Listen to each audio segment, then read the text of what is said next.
Cheers. I was waiting for permission. It means a lot to me. Thank you. Does it? No, it means nothing. I wouldn't want to do this. Oh, Vienna! Sorry.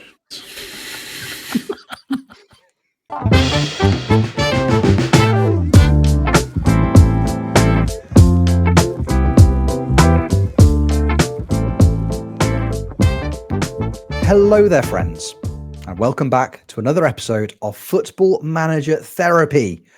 I am your host, and joining me this week, we have three of the four. After the full house last week, we have Steaky Bakety, we have D-Boy Plays, and we have Jebaroo. Callum was sent an invite, but instead of clicking the invite, he just hovered his mouse over the invite. So he couldn't make it in this evening. Couldn't make it in. Steaky, how are you, friend? Hello, buddy. I am very, very good, thank you. It's been a fun week. I've enjoyed this week. Lots of things on, lots of things that needed organising. But yeah, it went pretty well. The feedback's been pretty good, and I'm happy. You're here. I'm happy that you're happy. Oh, thanks, bud. So you're very welcome. Jeb, it looks like you've got something to say. There's lots of pointing going on. Yeah, you talk to Steak, but you're staring at me. It's really weird. Sorry. There you go. That's better. Yeah. There he is. See, much better. Much. Audio hijinks is always good. Aren't they? Yeah, Aren't exactly. they? Yeah, when 3/4 of our audience are listening audially. Audially. How dare you? Right, anyway. Yes, I am well. It's cold. Yes, it is. Yes, it is. Apparently it's snowing outside your house. Spoilers as to where Jeb might live. Oh, he's checking. Lapland. It bloody is. Snow. If you could fight the urge to go outside and build a snowman for about the next hour, I'd appreciate it. And then do what you want. I'm not your dad, as you've made it abundantly clear on Blue Sky this week. Abundantly clear. Dee, hello, friend. Hello. You have spent the last week basking in the glorious sunshine of being the FMT Askmaster episode 1 winner. How's it been? Yes, it's been lovely. Sorry, I was slightly distracted by the clock setting. Jeb set himself a timer for an hour. Can't wait for that to go off after the pod. Towards the end. Doomsday-esque. That's what this is. Yeah. The countdown to fun. But yeah, it's been a lovely week. Thank you very much. Started a new save over on Twitch in lovely Denmark, and managed to win the 3rd tier after one season. So it's not too hard, Callum. You just got to try. Just win. It's easy, isn't it? Just win. Just win. It's not. It's not rocket science. Struggling for. Yeah, exactly. You just put players on a pitch and tell them to do a job. Yeah, everything's fine. It's easy. Yeah, just tell them all to be good. Yeah. So, Callum. I mean, after last week's embarrassment, you don't want to embarrass yourself on Football Manager. Oh God, no. No, that'd be. I feel like never we're live it firing down. shots just because Callum's not here now. It was meant to jest, and now it feels hurtful. That's the punishment. If you don't show up, you get the jokes. Yeah. Yeah. Also, too right. his beard. Call it a beard? You call it a beard? Call that a beard. No. Stubble. There you go. Good. Well, I'm glad everyone's here. I'm glad everyone's well, and I'm glad we've bullied Callum. That's just how the podcast has started this week. Why not? Happened organically as well. How am I? Yeah. How are you, Rich? Rich, how are you? Oh, thanks for asking. I'm okay. Yeah, I'm doing all right. Cool, nice one. Let's go on the show. Busy old week, but yeah, it's okay. Sorry, somebody wants to build a snowman, don't they? Exactly. Okay, fine. I've also just read what it says next to Steak, where it says "Be kind to one another." I think we've done a really good job of that. Hi, Callum. We're doing ever so well. Yeah. And next to D, it says Spider-Man. So make of that what you will. Yeah. Okay, fine. Let's do a podcast. Let's talk about what you want to talk about, Jeb, because Jeb made a little suggestion this week, which I thought was an interesting suggestion for things for us to talk about. So we're going to talk about them because it's our podcast. So we could talk about what we like. PvP. Remember that, fellas? Remember PvP? Where you play Football Manager against other people? Aye. Couple of years ago, it was one of the, if not the biggest thing on Twitch in terms of Football Manager content. PvP, draft mode, competitions everywhere. There was a different competition running every single day of the week. And then over the last 12 months or so, 12 to 18 months, it seems to have just very, very slowly drifted away. You don't see PvP too much on Twitch these days. You don't tend to see that many people playing it. I guess we wanted to ask, why? What has happened to PvP? Why has PvP died? There you go. There's the clickbaity word. Why has PvP on Football Manager died? I have opinions. I'm sure we all have opinions. Jeb, as somebody who was quite heavily involved in PvP around 18 months ago, and as the person that brought this topic up, shoot from the hip, pal. PvP, it's dead. Why? It's not dead. Okay. I mean, Steaky did like Match of the Delay this week where they play PvP against each other every single week. Right, good night, folks. He's tricked me. Oh, somebody's desperate to build. He's done a trick. He's done a sneaky trick. To be specific, nobody played versus mode until this. I think that's very clear in any shape or form. True. Apart from Miles when he played somebody like once a year on the Football Manager Twitch, and they didn't. Yeah, it was. Let's not go into it too much. And yeah, draft mode. It's just kind of died to death. I think the main thing, and I think a lot of people don't realise, is it's just the time it takes. Like, especially when things like the Showdown came along in the pandemic and just went, oh, we're going to do this. Right, see if anyone can copy us. And no one got anywhere near. Till the playoffs started to step up. And that got a little bit near. Still didn't get to those presentation values. I don't have time to drive around the country and take pictures of everyone and do poses and everything like that. I don't have time for that type of thing. But the Showdown is actually a legitimate business, so they could do that type of thing. And I think it was, as everyone tried to step up the game, it got better and better and better, but then it just got to a point where it was just like, we can't do this every month, and then we can't do this every other month, we can't do this every 3 months, and it's just kind of died. Thing that's killed it off a little bit is, and I've said this about draft mode. Draft mode is almost like pro clubs used to be on FIFA. They'd make one tiny update every single year, and that was it, and then just ignore it. And it's the thing that everyone wants to go and play with the friends and things like that, and the same with draft mode. But they just never made any improvements to it. And hopefully, for 25, there are improvements when it does come out. There might be something maybe FIFA get involved with, or FIFA present, or who knows. But it's something that was just, when it was good, it was so good. I mean, you look back, I think it was probably the highlight of the playoffs was the Limo versus Car game where they both just went for it, and you had Ben commentating, you had Benji commentating on it as well. It was amazing. Like, it was back and forth. Everyone was getting thrilled by the action. And then somebody won that tournament, didn't they? Someone won that last playoffs tournament. Can't remember who. Maybe they've got some points to say. Was it you, Dee? Yes. Oh, well done. Well done. Well done, mate. Yeah. Yeah, well done. Yes. I'll take credit for that. No, well done. It was the Steakity Bakety.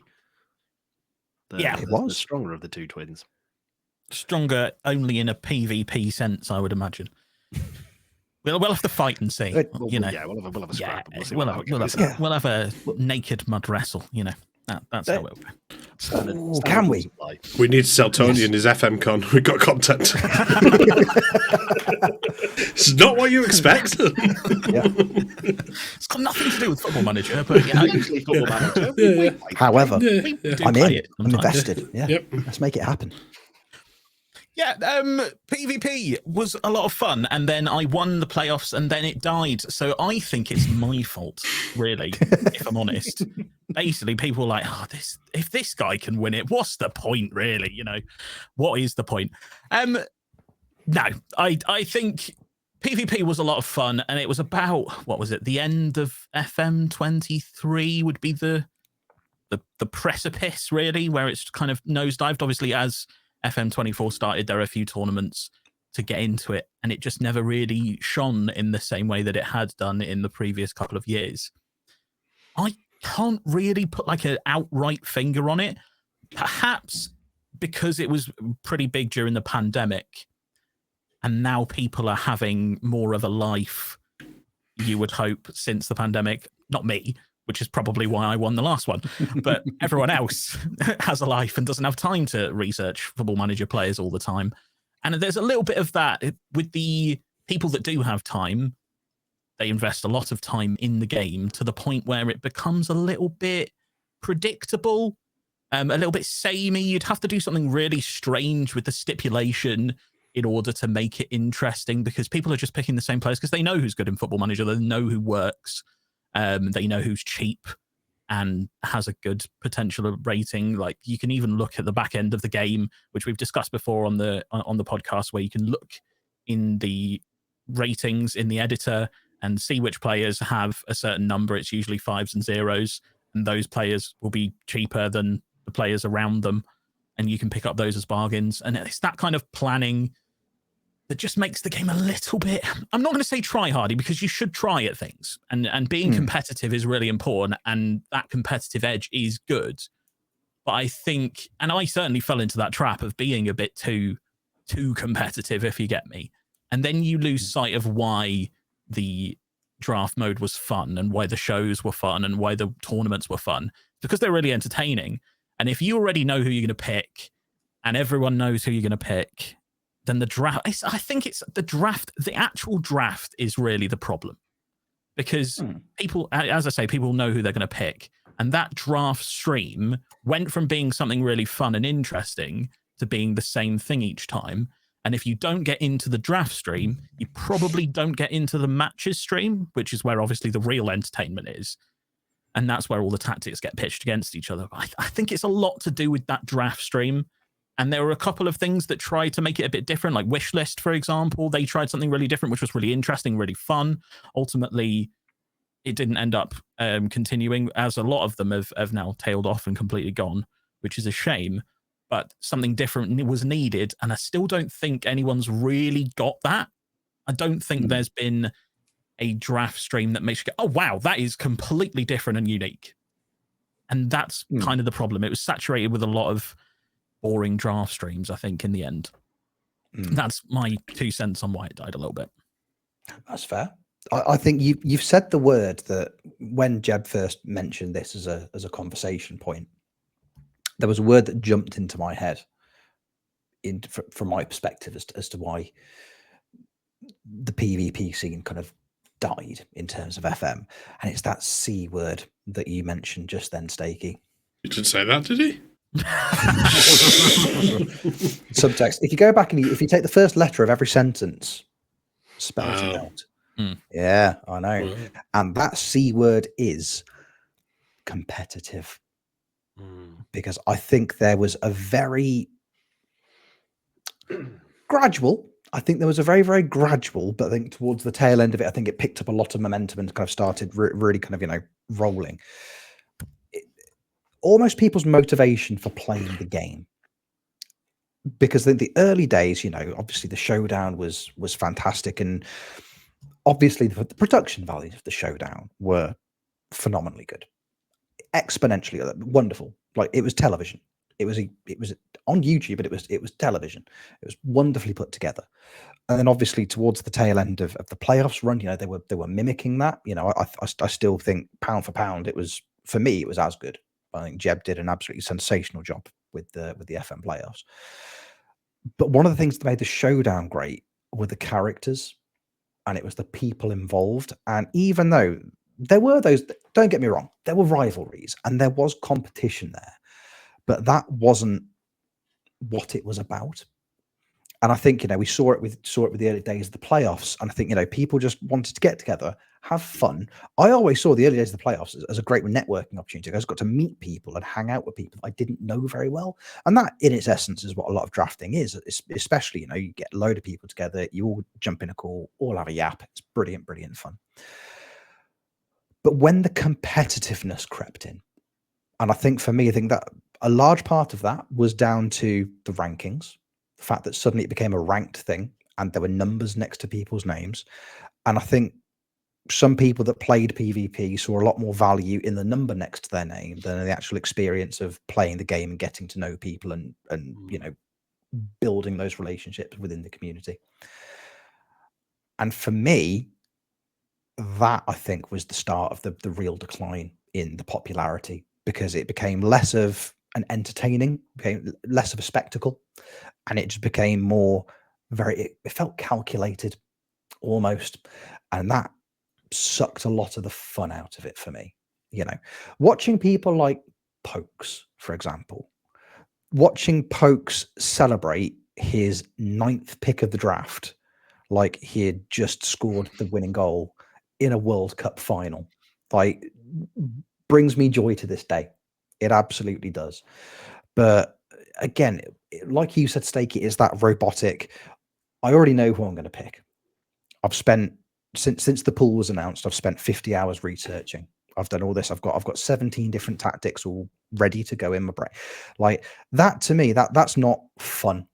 And that's not why I want to watch people playing Football Manager. That's not why I want to watch PvP. That's not why I want to take part in PvP. I'm there for a good time. And it's the competitive element for me that really put me off watching, playing, being involved. Being on the panels was wonderful fun. Loved me a path to the playoffs. Absolutely loved taking part in those. Really, really good fun. But it's not necessarily the try-hardy element, because you are right, Steve. People should, if you want to give it a go, have a go. Try your best. But at the end of the day, especially with the slightly higher profile competitions like the playoffs, for example, you're there to entertain people. You're there to make telly. And telly is not very fun when it's just, somebody playing a PvP game. Yours is finished and somebody else is in the 13th minute because somebody's making their 17th tactical change of the game so far.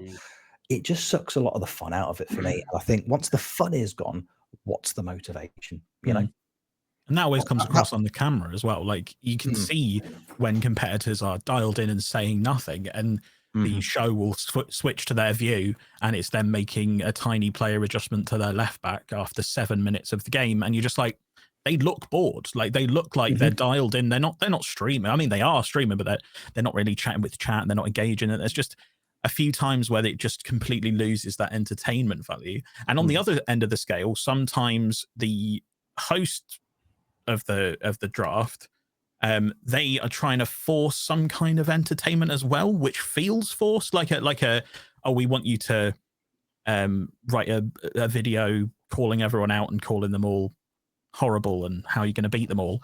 And whilst that is fun if it's genuine, if you have someone in the draft that you're genuinely a bit of a rival with, or you're friends with, and you want to banter them a little bit, it works fantastically.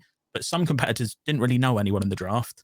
They were in it because they wanted to draft and raise their rankings and stuff.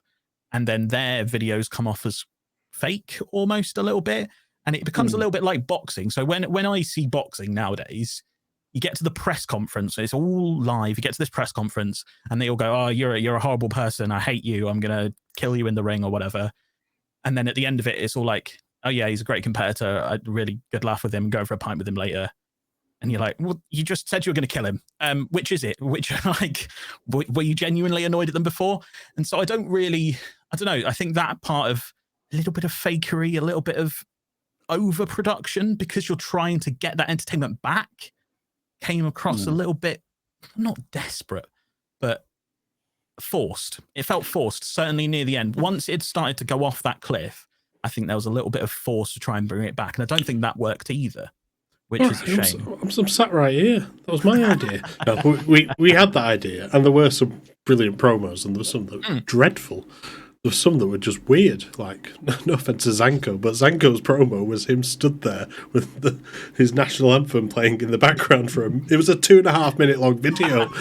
Even cutting it down to 40 seconds, I was like, am I allowed to cut a national anthem? Am I in trouble now? I don't know. But yeah, no, we asked people to do these 30 seconds, and some people did send in like 2.5, and it was like, yeah, send it again, send it. And some of them were great, and some of them were just, yeah.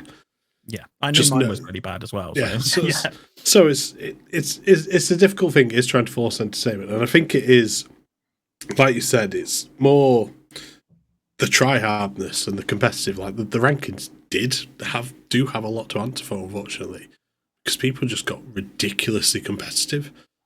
I mean, Gub32, like, when he lost a draft, he was never happy, so he just went into the backroom team to start making databases. Did wonderful jobs with them for Super League and other things as well. But like, when he lost, genuinely, sometimes we had to go and send people from the chat, can you just go check on him, see if he's all right? Like, and not singling him out as such, but like I said, some people did almost take it too far with how much the draft meant to them. I do hold a 4-0 record over Gav. Like, he's never beaten me in a draft. Just going to remind that. But yeah, anyway. But I think, Dee, you've probably been on the outside more than all of us, because you've not really competed in many big drafts, or like even been on panels or anything that way. My only involvement in drafts so far, I did a Road to Legends towards the end of FM23, and I've been in and around when Cozza Bob has done his weekly one that he did the Cozza Cup, and in and around watching that. And I've even tried doing just sort of community based drafting of my own, be like, well, look, it'd be a fun thing to do once a month, like, I want to get to know you guys a bit better, let's all jump on a voice call, hang out, and let's just play a bit of FM at the same time. As far as the non-competitive ones would go, I think one thing that really killed it from my point of view is the lack of interest, which sounds so, I guess, ties in with what we're kind of talking about, because it's kind of died off as a thing. But like, I'd be thinking like, okay, even small scale, I'm still thinking I'm putting a lot of effort into this, like trying to make up like a mock-up, just like a graphic that's like, okay, based around what the theme is. So if it's like, in February, I did one that was based around short kings because it's the shortest month. So I made a whole graphic about like a roller coaster, and you must be 5'10" or lower to ride this, and all these things. And I was like, I spent ages working on Photoshop on that, put it in my Discord to get people to sign up. And I think like it took like until 5 to 7 on the day to get a lot. It might have even been you actually, Steaky, that was like last minute called in, like, are you free to like help out, because I'm low on numbers here. Like, to like the second month of me trying to do something to like bring people into something, it struggled. So I gave up on that after like 4 or 5 months. I was like, there's just no interest in doing this. And then competitive wise, yeah, the one that I've done, it was fun to do. It was really great to get involved, because like you said, Rich, like I just thought it would be a really fun way to just meet a bunch of streamers. And like, out of everybody that was in my group, I guess like the one that I talk to all the time now is Tom from Tarn. Like him and I were in the same group. We had a wicked conversation while it was going on, and I think since then we've just hung out in each other's chats. We've played EAFC online together, and just sort of been mates from the community and things like that. It's been wicked. But maybe that says more about me and Tom as people, that we were kind of just there for the hang and just wanted to like do a bit of a draft, and then whatever happens, because I'm not massively competitive really at my core. Like, I just want to have fun, so it was fun hanging out with the people. But yeah, like you say, I think things that you notice from the outside, people taking it too seriously. Trying's one thing, and putting effort into something, totally necessary. I think everybody should do that with anything they attempt in life, but taking it too seriously can just kill the mood when it's ultimately just meant to be entertainment. Like you said, it was meant to be entertainment, and maybe that along the way a few things have caused it to fail. But like I say, the only real involvement I've got is at an amateur level. Maybe Bob would agree with me as well, like trying to just organize one just to get people to join in. I know he paused his for a good like 3 months just because there was no one signing up, and it was a lot of work for him to organize, and he just couldn't be bothered couldn't be bothered to put all that effort in. It's a hard thing to do. It's like, event organizing in and of itself is a difficult thing to do.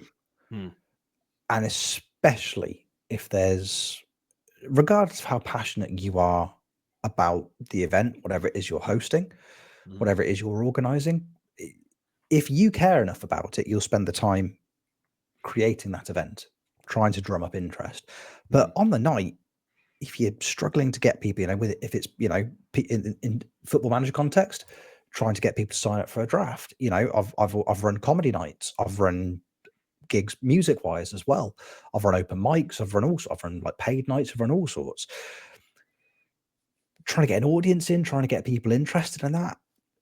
If there isn't the interest, it just saps all the fun. And it just, you think, oh, why have I spent so long organizing this event? Why have I spent so long advertising this? Why have I spent so long trying to drum up interest if there's nobody that's interested? And it's a really, really difficult thing to experience, because you just feel like you feel a bit like you're failing with it. But it's in an FM context. I think one of the things that, you know, because I said I've sat on both sides. I've sat on panels, which I've always really, really enjoyed. I've taken part in a few drafts as well. And this is something that, again, from speaking to people within the community, you know, Callum being a prime example of it, Kev being very vocal about this. Streaming a draft is a really hard thing to do, especially if you are somebody who is interactive with your community, with your chat. Kev being the perfect example of that, because a United City FM stream, every single comment, every single chat gets read out, gets interacted with, gets reacted to. And that's why people love a Kev stream, because you feel like you're part of something.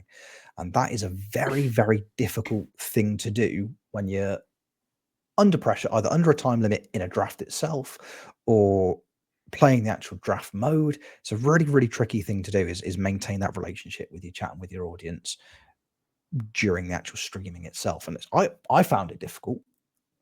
And, you know, if you look at my streaming history, in terms of viewers, a lot of streams where I've had less people in have been when I've been doing PvP.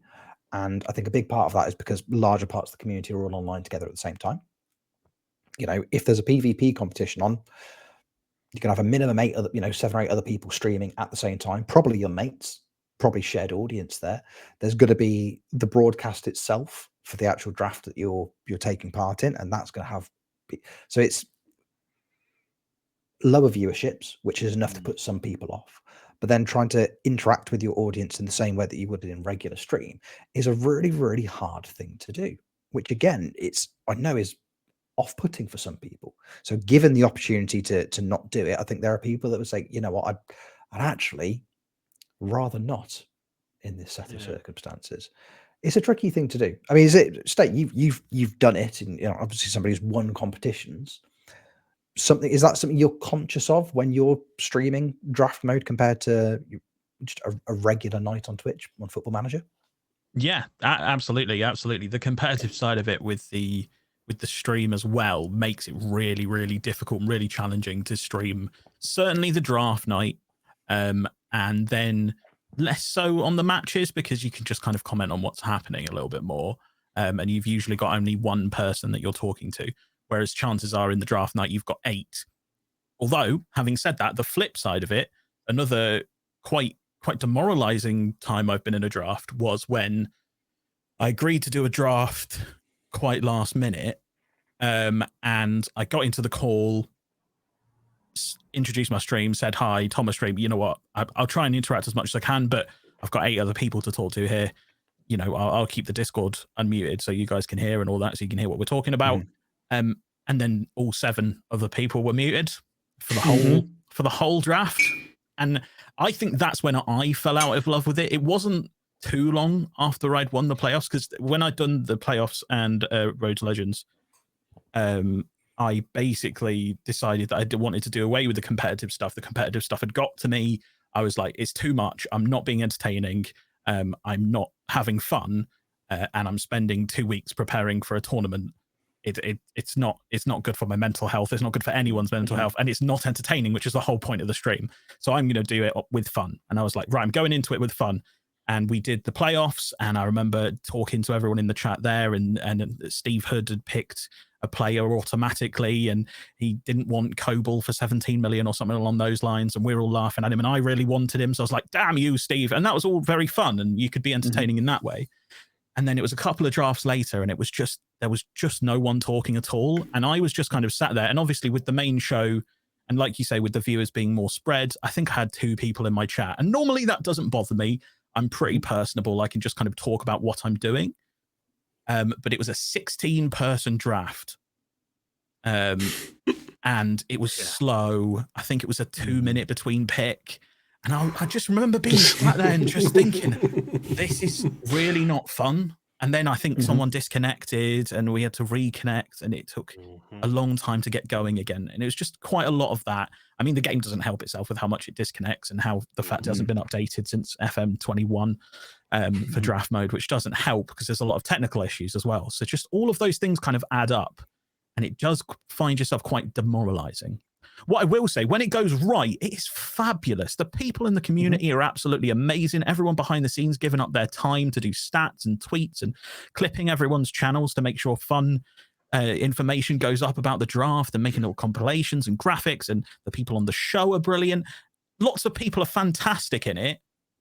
It's just a few things that, if it goes wrong or if it doesn't get put through with the right intentions, just loses its fun for me. And when it loses its fun, it loses its entertainment. When it loses its entertainment, it loses its viewers. And when it loses its viewers, it becomes unviable. I think that's incredibly astute. I mean, Jeb, you're somebody, like I say, you've been, you're part owner of the playoffs. You've seen a lot of them. You were kind of in that position now. You were behind the scenes. You were doing all the back house production before it was yours almost. So you were there for a little while. Did you notice in terms of the people that were involved in the competition from like a front of house perspective, the people on camera taking part in the competition, did you notice that transition from the, hey, we're here to have a good time, we're here to have some fun, we're here to have a laugh? Did you notice that transition on a monthly basis to more towards that, I'm here to be ultra competitive, or in some circumstances I'm here because at that point, especially I think if you look at Football Manager online in general, there was a time where the draft scene was the thing.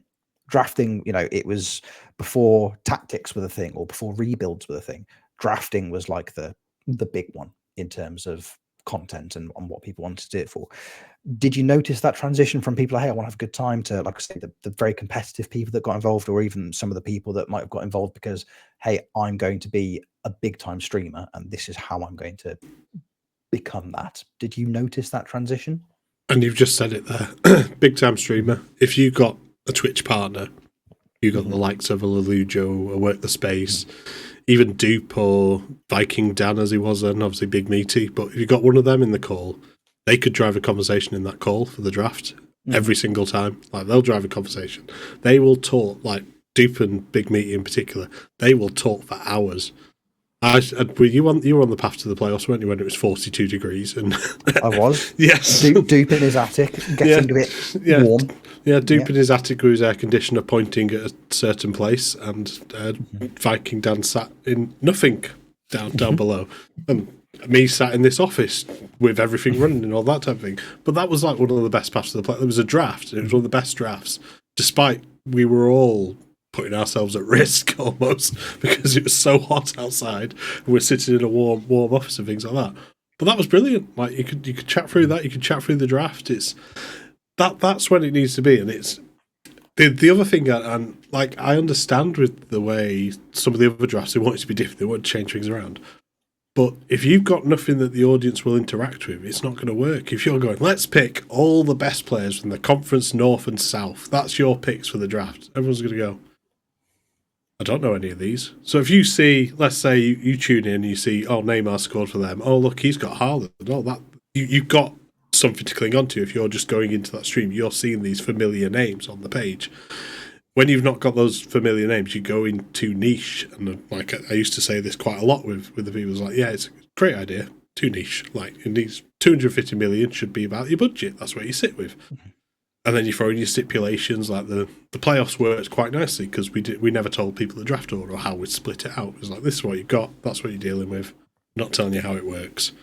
And we always had a little trick, and it was the same with the showdown. Like, the showdown did the one that nobody could ever do again, where they went, right, everyone's picked the squads, that's not your squad anymore, swap, and everything got swapped around. It's brilliant. Like, Or where they had, we got a ninth competitor. Oh, it's one of the pundits. We did do that, but we made it. It was all of the pundits were competitors instead, but they all knew.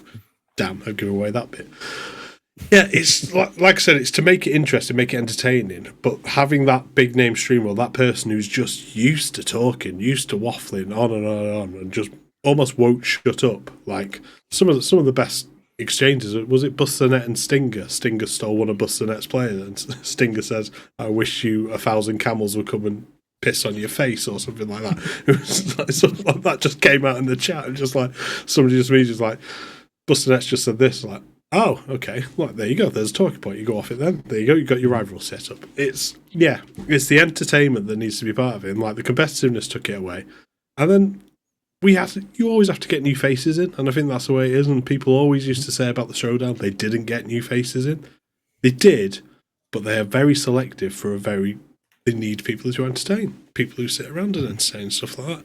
You look at some of the people that we had in, like Credo. Me and you did a whole stream about Credo, basically, when we did Paths to the Playoffs. We did a whole stream about Oasis songs, because he was dressed up like Liam Gallagher doing a draft. Nobody knew why. He wore sunglasses the whole draft. What's he? A few miles away. He must have done about 5 streams in his entire life. Like, we brought him in, and he was brilliant. It's those people that got like discovered from drafts. It's been amazing. Like some of the people, brilliant, but there were some duffers as well. Like the people who had terrible internet connections. There were people who were just bored. There were people who were just so drilled into the detail, so drilled into everything else. There was just nothing. There was no personality. There was no entertainment. They were immediately in the call, deaf and mute. Oh, I'm in the call. Yeah, you're in the call, but you're not interacting in any shape or form. Mm-hmm. It's like I said, it's a community thing. It needs to be a bit more community draft type of thing. There needs to be a competitive element. Great, the final goes. I think Steak, was yours a 1-0 or a 2-0 that you won yours? 1-0, yeah. 1-0, yeah. Finals don't need to be entertaining, but then the finals also need to be quick. They need to see lots of actions. I think one of my least favourite finals was where we waited 25 minutes for. I actually added up how long pauses were, because people were going into the minutiae of all the tactics, and it was just killed it. And then when you get to the end of it, and you try and do analysis. Yeah, that's good. Well done. Yeah, nice one. And that takes away the grandeur of you won the final. So it's it's getting the balance. It's getting the rule set. It is a combination of everything. You get it all synergized. Sorry. And you've almost got the perfect entertainment, and that's why I've kind of stepped away. I'm not stepped away. No, I'm not saying that. I've not stepped away. There's a spreadsheet. You don't want to see it. you do not want to see that spreadsheet. That spreadsheet does everything now. But it's kind of why I've stepped away from it, because getting all of it together, getting the whole presentation together, getting the people together, getting all that is just so laborious.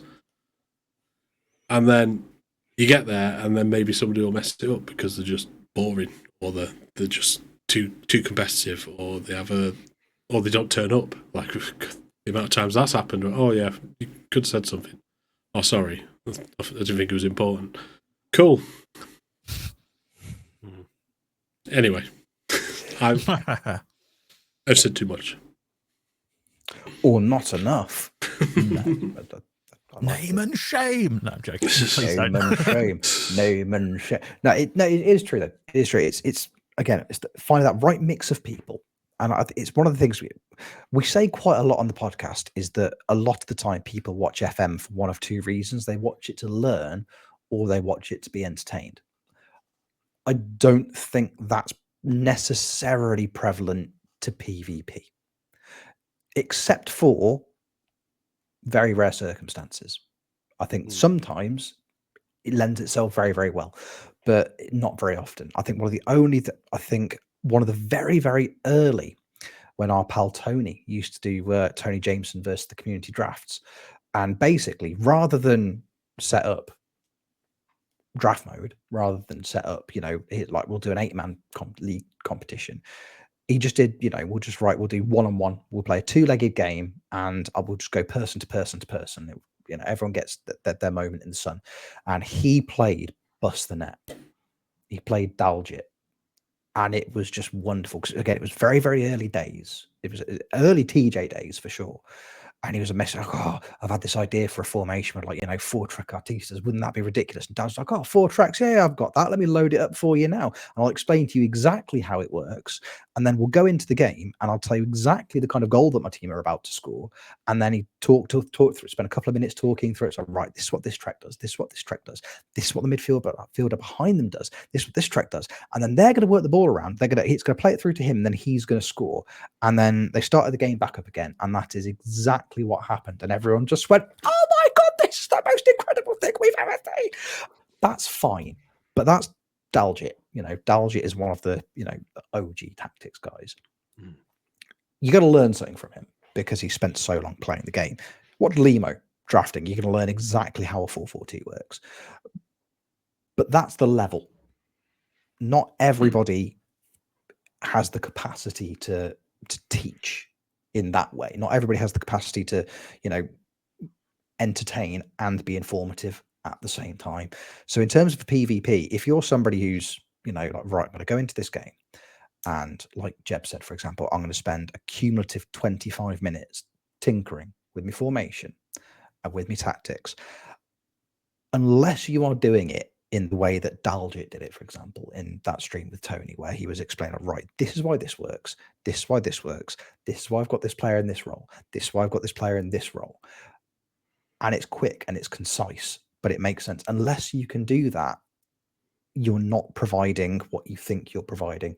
You're just, like you said, Steaky, somebody who's just locked in, really focused on that tactic screen, moving players around, setting very, very specific instructions in silence. It just doesn't lend itself to an enjoyable or entertaining environment. It almost feels sometimes, and I've watched people in the streams when they've been doing that, it almost feels a little bit intrusive. It almost feels like, oh, should I actually do I want to see how the sausage is made? I mean, I'll eat the sausage, but do I actually want to see how they're making the sausage? I'm not sure I do, if this is how they're making the sausage. Are you talking about the playoffs kitchen segment that we did? That was great. Playoffs kitchen segment that I did where I had a ladle by my desk for 3 months because I kept forgetting to do it. Exactly. But that was it. We pivoted away from doing the player promos to going, right, let's make it about the panel. Let's have some fun with the panel. Instead of going, right, name me your top 3 picks. I was like, right, you're in the kitchen. Who's cooking for you? Who are you eating with? And yeah, just pushing it that way. So yeah, it's like I said, I think it is trying to make that entertainment is so important. I mean, I'm just scrolling through all these playoff finals and like files and stuff like that, and it's amazing. Just like, God, the amount of stats I used to keep. Like, I can tell you that Pedro Porro was picked 7 times in FMT22, like on the playoffs drafts. Like, and it's the level of detail and things, the stuff that I've invested in. I was like, what am I doing with that time now? I guess I'm playing Rust, but that's about it, yeah. You've been drawing pictures of packets of crisps, Jeb. And yeah. It's really good as well. A valuable use of anybody's time. I think just to wrap this segment up, I think I'm going to go around everybody.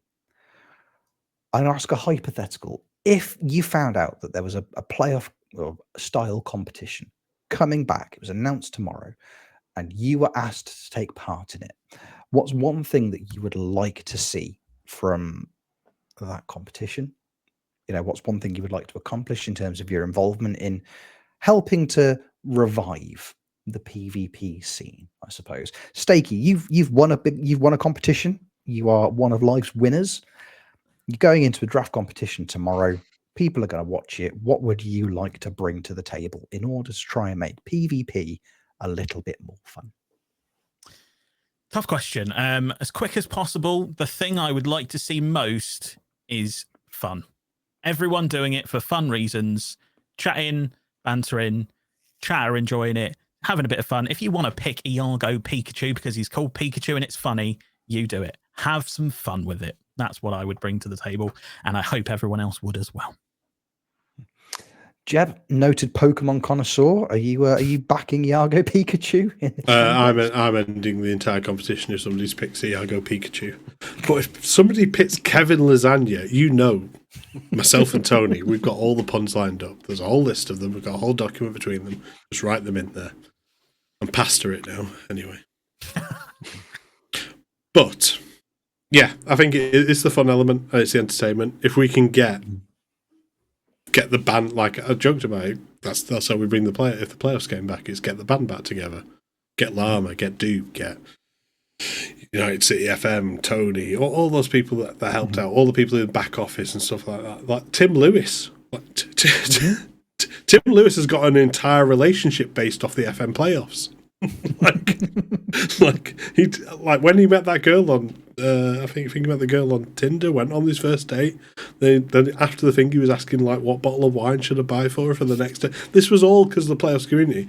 And then he was just like, and like I think he dedicated his donut to her by declaring his love for her, and it was beautiful. But he lost every single game while dressed as Elvis because Tim Lewis. But yeah, like I said, there were some personalities, we shall say, and it has brought out some wonderful people. It has brought wonderful people together as well. Like me and Rich hadn't spoken even before we actually did the playoffs together, really properly. Very brief, yeah. Very briefly. We spent like 4 hours together just trying to commentate over various things that we clicked through, and then we just descended into madness.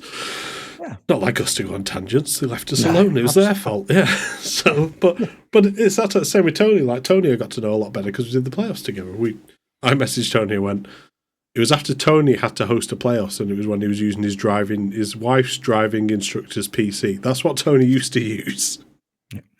As you can imagine, it wasn't a very good PC. And then they said, you're going to host the playoffs today. And it went so wrong. It went so badly. And the message was like, do you want some help? He was like, yeah, okay, let's get something together. I've got some notes. Let's go. That's what kind of led to it. And it's all those wonderful people you meet, like Mozza. Like Mozza doesn't exist in the Twitch space anymore, but like keep following the playoffs. If we can get the band back together, I'd do it again. Do it in a heartbeat. Like Showdown, stream a Showdown, and anything that was ever needed for that, I'd do that in a heartbeat as well. It's just that the rankings just can't come back. I think that's probably the first thing that I'd say. Don't have the rankings back. Just make it nice and easy. Make it invite only to start off with, and then you start building up the feeder tournaments and stuff like that. But yeah, that's where it goes. If it goes. If it goes. How it goes. Why it goes. So it goes. Goes. D goes. I do. Oh god. Yeah, drafts. Or just PvP in general, I guess. Because one thing that would I guess something that would maybe make it a bit interesting for me is people being able to bring their teams to it. Like their save teams. So something that I did with Gav earlier this year, we did it was basically like pick a team from your save, especially if you've done Journeyman or your team, and that's what the competitive element was like. And everybody went in. It was invite only as well. I think that's a really good point to make. Is that it? You open it up eventually, but to start it off, make it invite, get the right people in that are gonna be entertaining, and treat it like what it is. Fun. It's meant to be fun, meant to be just a good laugh. But the thing that was appealing about something like that is that cool, I'm bringing my squad from my save in, so it's completely unique. So it's unique not only just to me, but to also my little corner of Twitch that were there when that happened. So it's like, do you remember my Athens team? That's who we've got. And they're all like, oh, I remember that player. He scored loads of goals for us that season. Oh, he was really good. He scored a great free kick. He was rubbish. He got sent off. Little things like that. There's a little entertainment story thing behind it. And then it's like those guys against Gav's Burnley team that he won the Europa Conference League with, and you're like, oh, that's okay, cool. So that's an interesting matchup. Who's got the better team? Those little things made it a little bit more exciting. But I think, you both hit the nail on the head. It's got to be entertaining. It's got to have entertainment above, trying to use it for some sort of status and be like, I'm number one ranked in the world. So I know that, especially, Steak after he won a couple of them, there was an aura to him of arrogance. No, but anybody that took anybody that takes that sort of thing too seriously, it just feels. It just doesn't feel right, because in my head it's like it's a game. That's what people need to remember at the end of it. Yes, there is a competition, but it's also a game, and let's just try and have a bit of a laugh and not take it so seriously. That's so lose ranks. That would be my number one. Yeah, I'd like that. I think that's just valid. It's just a good time between friends. Fun. Harmless fun. I think lose the rankings. Actually, no, don't lose them. Set fire to them. Salt the earth. Because if you lose them, you might find them again. So they've got to go. I would also insist, if I was invited to take part in a draft competition tomorrow, I would insist on the rule that we have in the past when we've done FMT versus the community, is that there is one voice call and everyone just gets in it. Yeah. And you're in the voice call for the duration. If it's a if there's high production value and it's necessary for people to be in individual calls, fine. But I think I would like to see a rule put in place where people have to take part in the voice call and have to get involved with each other and have those chats, because that's the most fun thing. I've done very little PvP this year. I think the only PvP I've done this year were the Zealand Euros and Copa America drafts. And I had a wonderful time doing both. Not because I did brilliantly, not because I'm really, really good at Football Manager, but because I got to chat to people, because everyone was just buzzing. Everyone was having a really lovely time. And I got to talk to some people that I've never spoken to before. I got to speak to some people I haven't spoken to for ages, like Matt, Second Yellow Cards, and Tom FM. Got to spend a lovely bit of time with those boys again. I got to freak Zealand out with my, in his words, weird dad energy, which is astute. Well done, Zealand. You know me so well. And that for me was the most fun part of it, just getting to hang out with my friends.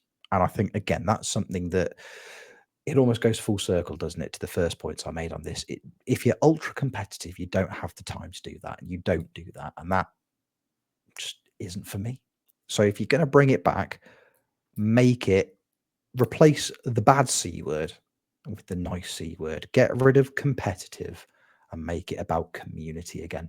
Because I think if you do that, you are setting solid foundations for people to want to engage with you. You know, if viewers are what you're after, you're going to cultivate viewership because you are having a fun time on camera with your pals or people that you might not be your pals yet, but they're probably going to be after a couple of hours.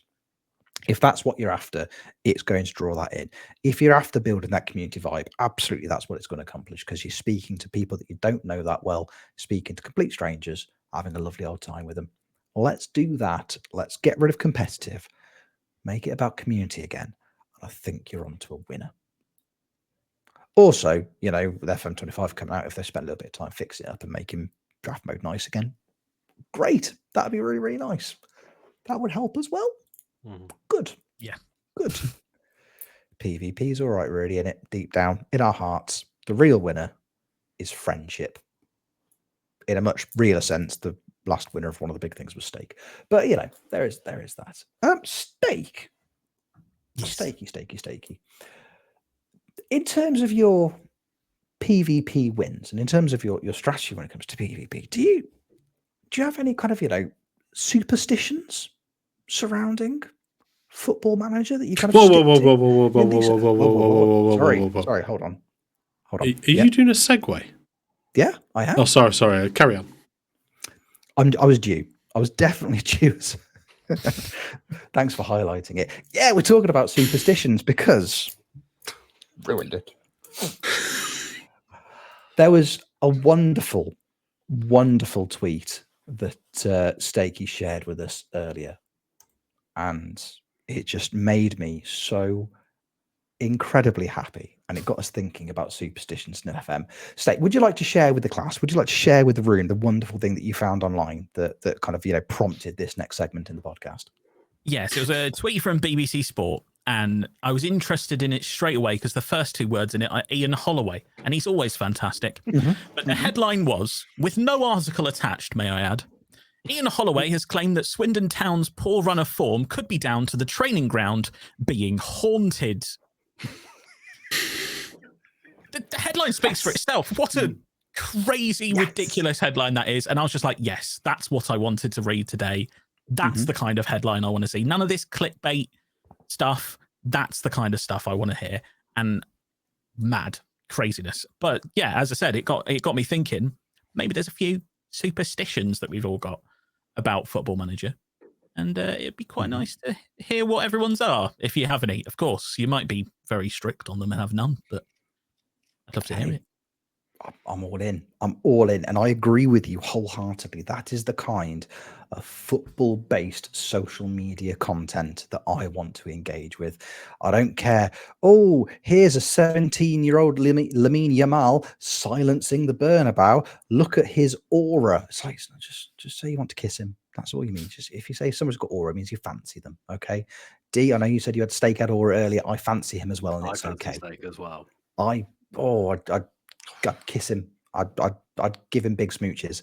Like, I don't care about that. If I see another article involving the word star boy, I'm going to throw my computer. I hate it. It's the worst thing in the world. It's a word which just makes me really, really cross, because they're all just measured against imaginary metrics, aren't they? Oh, my star boy covers the most yards per game in the final third every 35 minutes. Your star boy could never. Hate it. It's rotten. Show me Ian Holloway speculating over a haunted training ground any day of the week.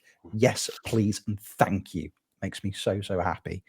Oh, it's great. But it's that sort of journalism that your TV license is paying for, just so you know. Yes. And that is so important to this nation. We need more of this. More Holloway titles, please. Yes, I have a TV license. Thank you for bringing that up, Dan. Show off. It's on camera now.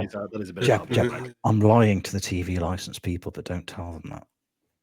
Don't listen to. If you work for TV licensing, disregard this part of the bit where I said I've got one. Yeah, that's the official form. Do you want to know why my hoodie's been zipped up the whole time? Yeah.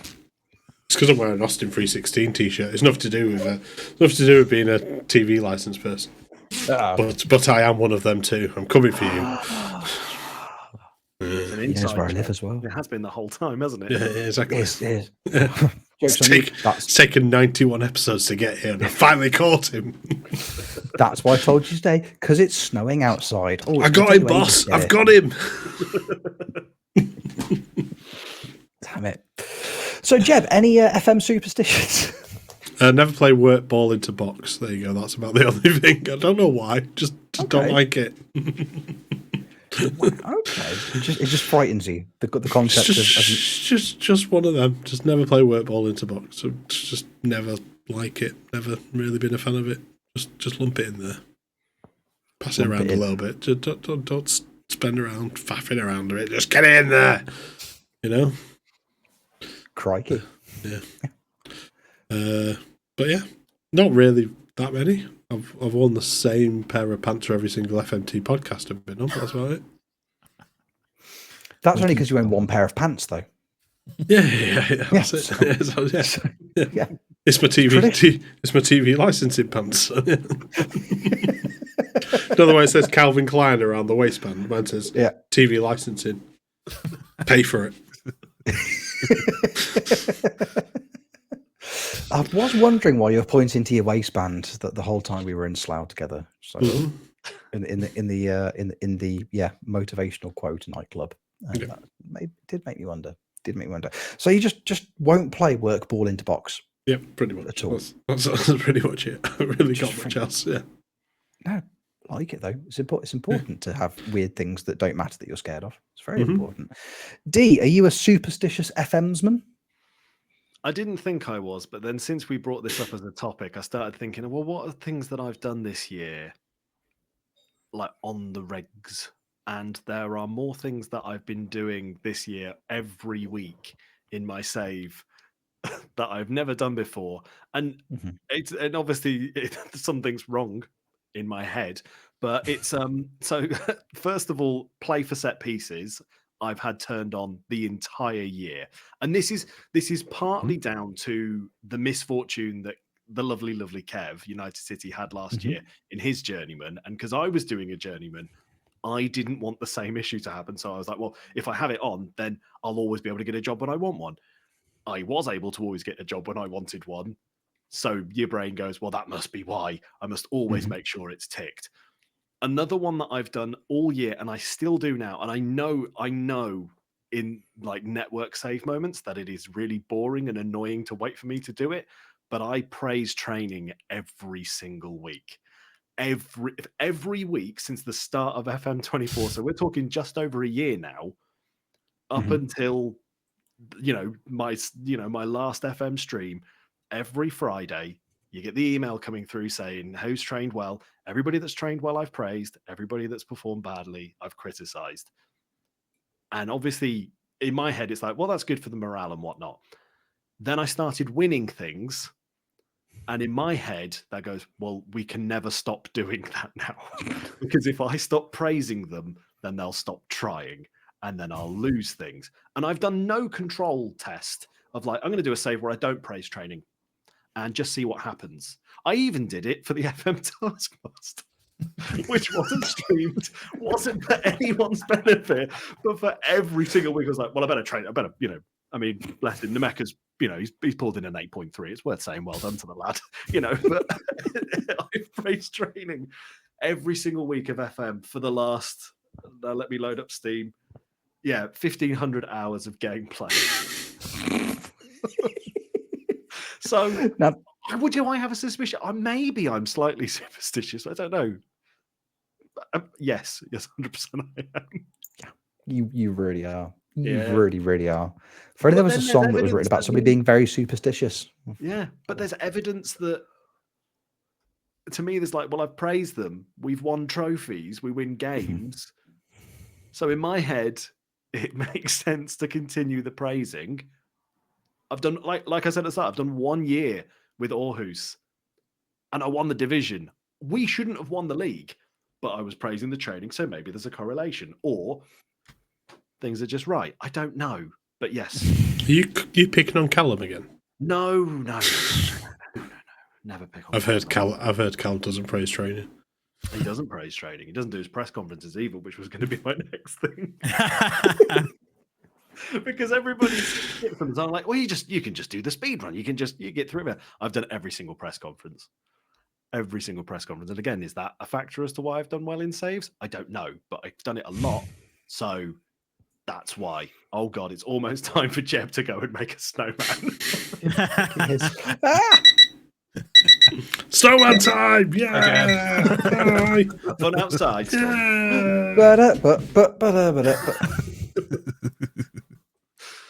Wonderful. So yeah, you've got loads, as it turns out, then, Dee. Yeah. Loads and loads and loads and loads. See, I mean, just to obviously make it more complicated, I have had arguably my most successful year on Football Manager in terms of trophies and success I've had in a very, very long time. I think I've commented on training about 3 times over the course of the entire year. I do have a rule. Yeah, maybe I do actually, because if I see a perfect 10 in training, they get a handshake. They get the Paul Hollywood-esque handshake. Every 10 in training have to do that. But it's only for a 10. It's only for a 10. Not 9.8.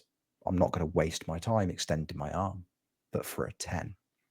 Maybe they can incorporate superstitions into FM25. They've got time now. They've absolutely got the time. And after this story is broken, I would like that kind of thing to make its way in. I would like Ian Holloway in press conferences. So Ian, you've had a really terrible run of form. What's that been all about? Here it's ghosts. So okay. Don't worry, complete sense. Old Chazzers, he set up the big fire in the middle of the pitch. We're taking care of this thing. Don't worry, we've all got a bottle of Frosty Jack. It'll be fine. That's it. Right, you put out the coons, and I've got this. It's a proton pack. So you get an Ecto-1, and we'll do laps around the field. I think it's got to be in FM25 now. It's got to be in FM25. I love it. Our Ouija board.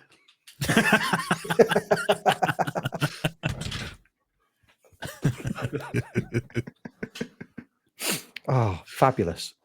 Yeah, that's what we want. Football Manager Challenge mode, Football Manager, the Ian Holloway experience. Yeah. Ghosts.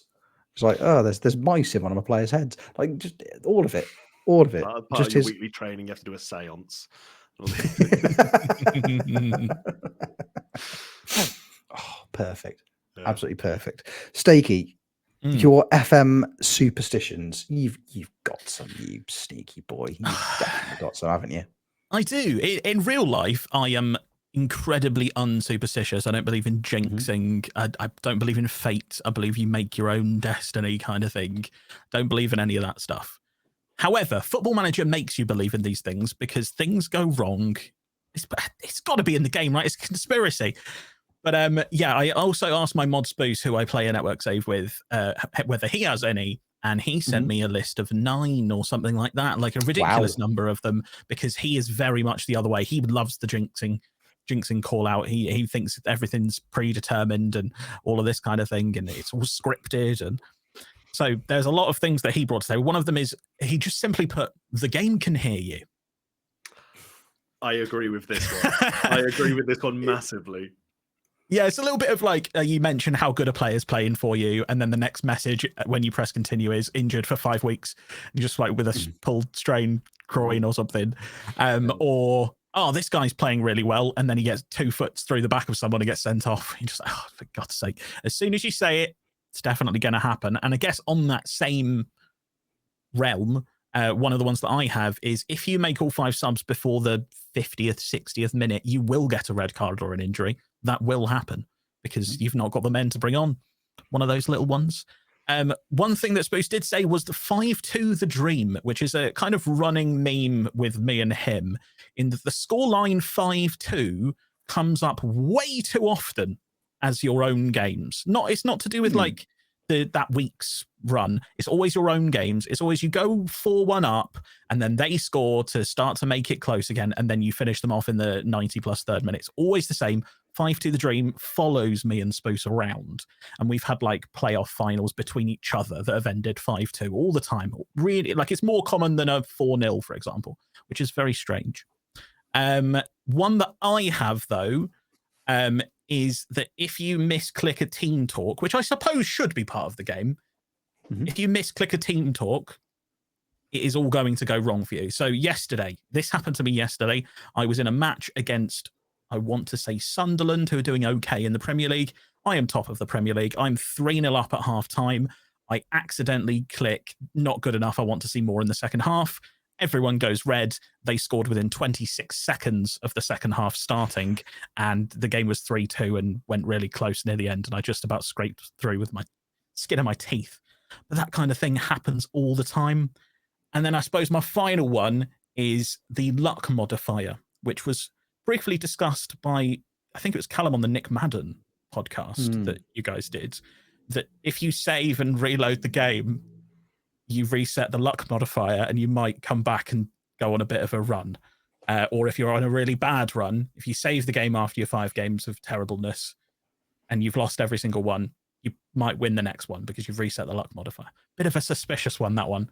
Always makes me think, maybe there is a luck modifier in FM, and I suppose there must be to an extent, but you know, there's a few, definitely a few of these conspiracy theories. I do dwell on the luck modifier. That's something that's stuck in my head. Definitely. Move on. I don't want to hear any more about it. I don't believe an invincible season is possible for a casual player that doesn't change tactics much. Fair enough if you're someone that manages every single game and you make a tactic for your next opposition and things like that.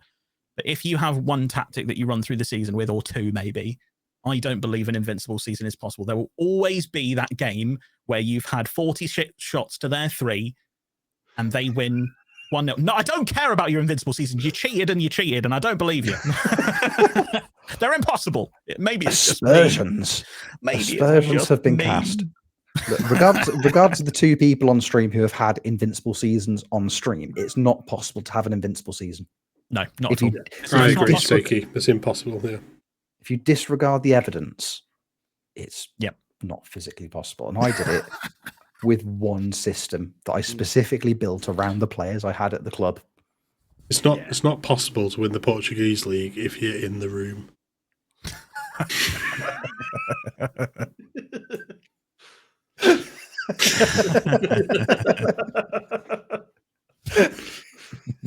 It's true. That's why I left.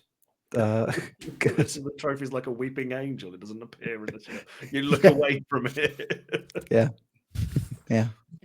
that's true. So it's really weird. Every time I walk around the room, I can see the Benfica badge. Its eyes just follow me. It doesn't even have eyes. That's what makes it even weirder.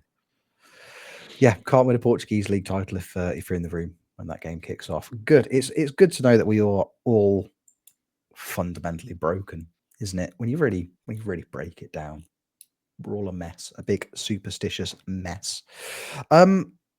Good. Thank you for sharing, fellas. It was enormously appreciated.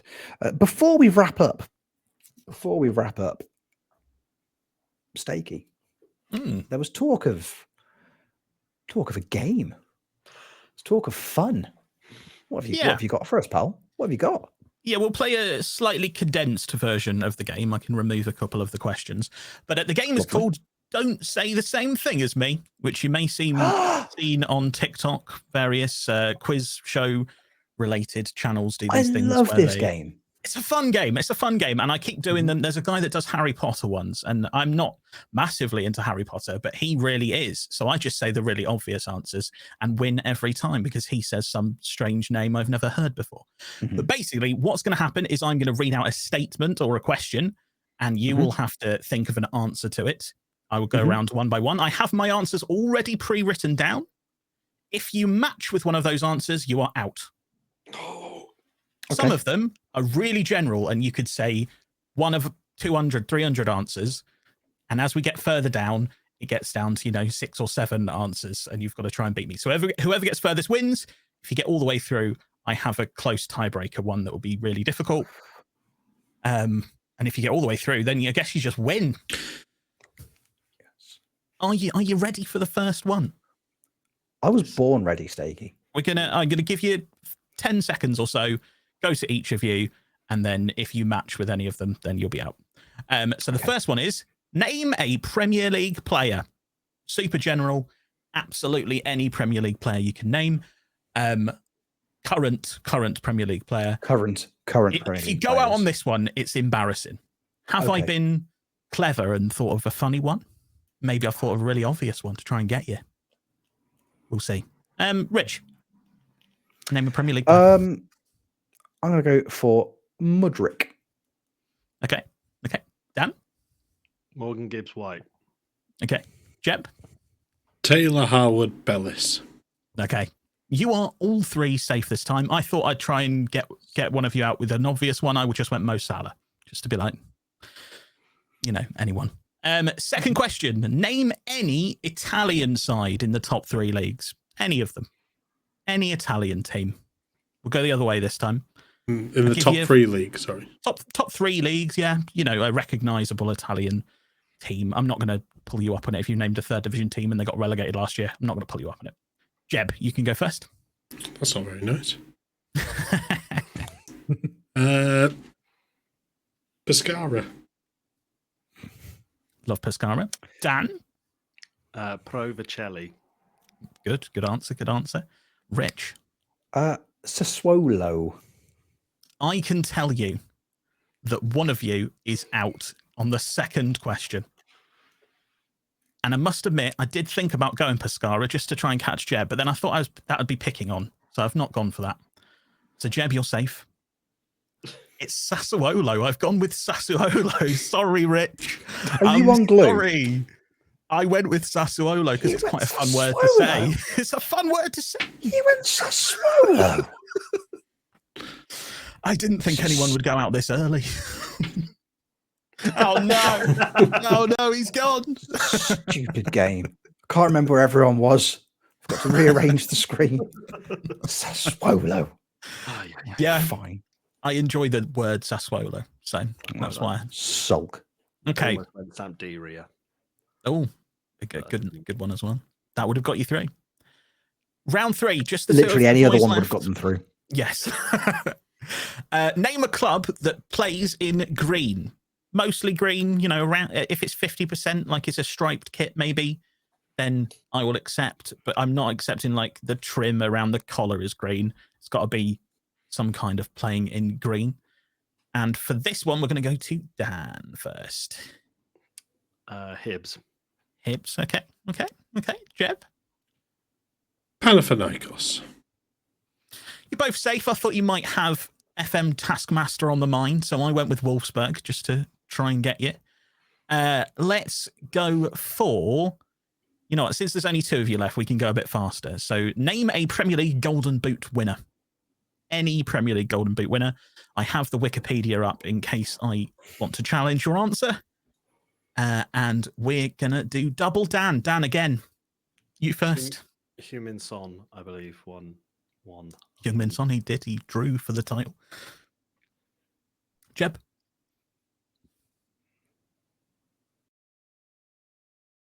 Oh, Salah, same year. See, this time I thought, you know what, I'm the youngest on the podcast. I'll go for an older one in the hope to try and catch someone out. And I went with Dion Dublin because funny.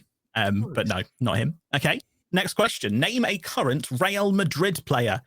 They must be in their 24-man squad that's on Wikipedia. That's what I'm going off of it. Their announced squad of Real Madrid players. Name any current Real Madrid player. Jeb this time. Rodrigo. Okay. Dan? Courtois. Oh, good. I went with Fede Valverde. Still in it. 5 more to go. Name any French top division club. Any French top division club. Jeb again. We're going straight to you. Breast. Sorry. Oh. Okay. I've got to click the explicit button again. Furious. Dan? This is giving me time to think. I'm going to go for Rennes. I can tell you, gents, there is a winner. There is a winner. And unfortunately for you, Jeb, I was also a child. You filthy boy. Well done, Dan. Not only are you the FM Taskmaster champion, Taskmaster even, you are also the Don't Say the Same Thing as Me champion. Well done. Cheers. Thank you. I Well done. almost said the same thing as you on 3 of those. I was going to say Heung-min Son as well. That's what I was. That's what I was sat there. I was like, screw it. To be fair, you could have said the same thing as someone else, just not me. Oh, so we. Oh, now you We all could have had the same answer. I'd like to change. I'd like to change Sassuolo, please. Bloody Sassuolo. We can always play this game again. It was quite fun to put together. I would love to play this game again. For more than 2 questions. Yeah, that would be great. Cheers. Good. Oh, Rich loses another quiz. Great. Well, I'd like to say I've had a lovely time, but it's been ruined at the end. Bloody Sassuolo. They also play in green, just in case I was wondering. And might have a Premier League top scorer at the club. Has Dominic Beraldi ever got a Premier League golden boot? No, all right, fair enough. They haven't got one. Good. Fellas, thank you for your company this evening. I think that very much feels like a podcast to me. We've had a serious chat, we've had a fun chat, and I've lost a quiz. I think it ticks all the boxes. All of them, one by one. Before we wrap up, before we leave, Steaky Bakety, if people would like to watch you doing content on the internet, where can they find you doing it? Probably Steve Hood's channel, to be honest. That seems to be most of the content I make these days. Definitely go and check out this week's I Am the Gary Lineker. Jeb has joined me as Alan Shearer, and White Callum is my Big Meeks.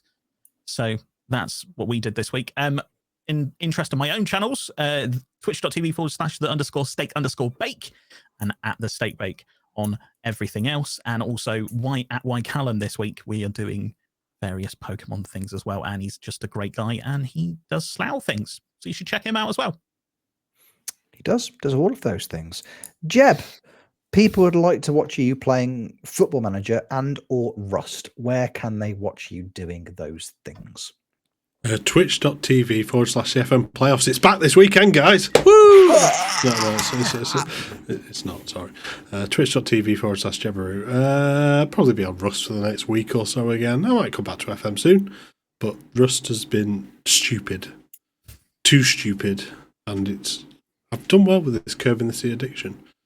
I'm definitely not jumping on after recording this podcast. Honest. Absolutely not. No, absolutely no. not. And after you've built your snowman. Yeah, well, I'd have to get on top of a car to build one, looking at the way the snow has settled. Well, so that's fine. Yeah, and the only thing stopping I'll get on you from someone doing else's that car. is you. Yeah, someone else's car. Yeah, There not you go. mine. Yeah, I don't have a dent in my car. That'd be ridiculous. I've got Ridiculous neighbours. Yeah, Yeah, that'll show them. yeah, that'll show Cal Fletcher. Right. Anyway. Wait a minute. No, that's Dream Team. What? No. That's Dream Team. Yeah, That's Dream Team. Yeah, Like, Cal is Fletcher. he- He's not. Oh yeah, he's dead. Oh God. He's dead. Yeah, he got impaled on the thingy's back. That is Just genuinely take one of the it. things that I might do on my stream is watch Dream Team from the start, just as Nice. as a little thing after FM. We'll just watch Spoiler some Dream alert, Team. if you've never seen Dream Team, Carl Fletcher dies. Carl Fletcher dies. It takes a long while to get there, and a lot more. very short lot stream. more of our players die beforehand. Oh God, Yeah. I've ruined it. What's the point? Right. Anyway, Oh, D-boy, here come how are the you? Here come the first team. Don't get attached to him, or him. D, I'm already attached to you. Where can people find you doing content on the internet? If people would like to come and hang out with me on my adventures in Denmark, as well as doing, some Pokemon fun with Steak and Callum, you can do that over at twitch.tv/dboyplays. That sounds lovely. Hmm. I think I might, I think I might do that. Where good. can people find you, Rich? Because I'd like to find you on the internet, but I don't know where. Oh yeah, nice try, TV licensing man. As if I'm going to give that away. Nearly. Oh, you'll pay. You'll pay for Homes Under the Hammer. Twitch.tv/Rich Owens FM. That's where you can find me. What's the story for my glorying when I'm not really, really, really tired? I stopped the rot at Juventus a little bit. Can't get them out of the bottom half of the table, but I've made it less bad. It's not good. It's just less bad. There's a review. There you go. Glowing one. 3 stars, baby. Thank you all, fellas, for your company this evening. It's been enormously appreciated. And thank you, the audience, for watching, for listening, however you are consuming this podcast. We appreciate you enormously. Cheers. It's very, very good of you. That wraps up another episode of Football Manager Therapy. Thank you very much for joining us, and we will see you on the next one. Take care. Love you lots. Rich. Oh, yeah. Go on. Don't forget to say bye. Oh, cheers, mate. Cheers. Bye.